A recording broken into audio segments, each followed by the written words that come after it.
goal to have a house like this was something I've had since I was probably around 12 years old. It feels like a really luxurious space to be able to call our home. I've always had a really strong passion for housing, architecture and construction.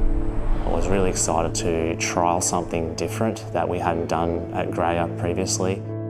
I had many roles in this project. I was involved in the interior design. I was also the licence builder as well as the homeowner. Paddington is located about 3 k's out of the Brisbane CBD on the western side.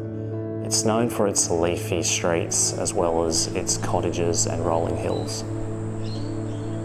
2 years ago, my wife and I sold our house unexpectedly.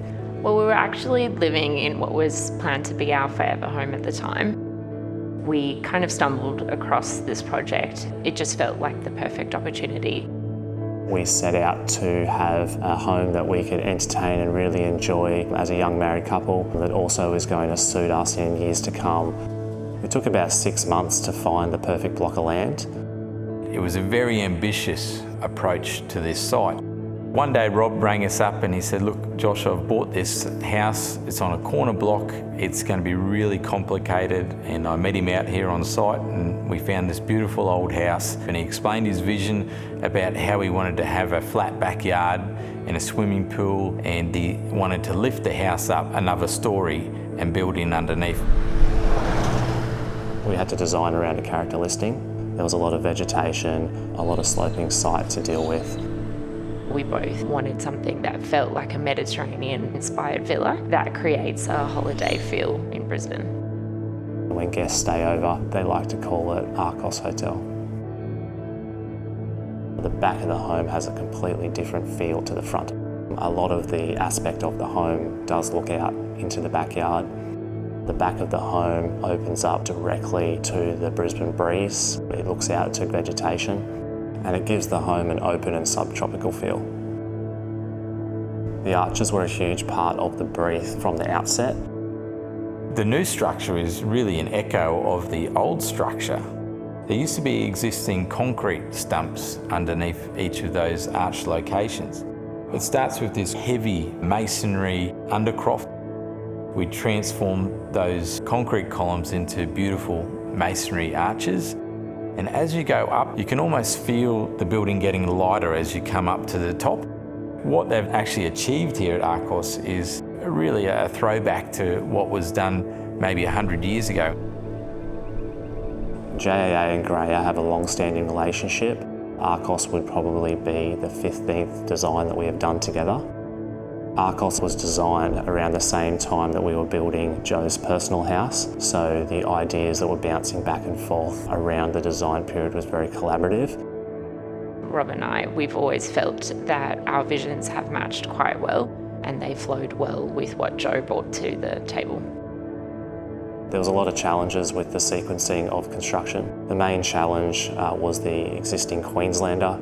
That was definitely the hardest part about this project, was holding this timber framed house that was nearly 100 years old up in space. And that's normally fine when you're just raising it one level. But when you're raising it 2 levels and putting a suspended slab underneath, it becomes really complicated. When you arrive at the house, we wanted the entryway to be a standout feature.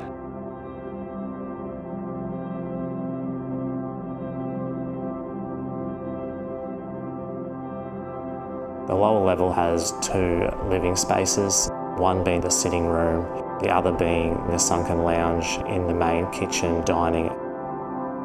Beige render finish is a key feature of the whole bottom level, which adds to the European style.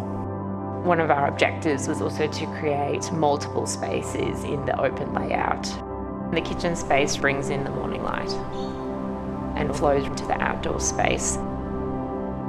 The heart of the home is the spiral staircase.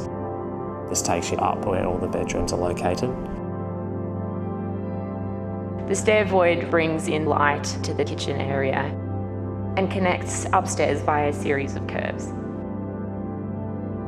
On the upper level, there are 2 wings. There's the existing cottage, which makes up the kids' wing. The master wing is a personal favourite of mine.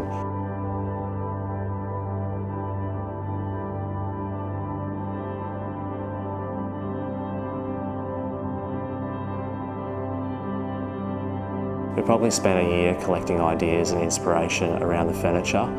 We went for a very minimal colour palette, but really focused on textures to add depth.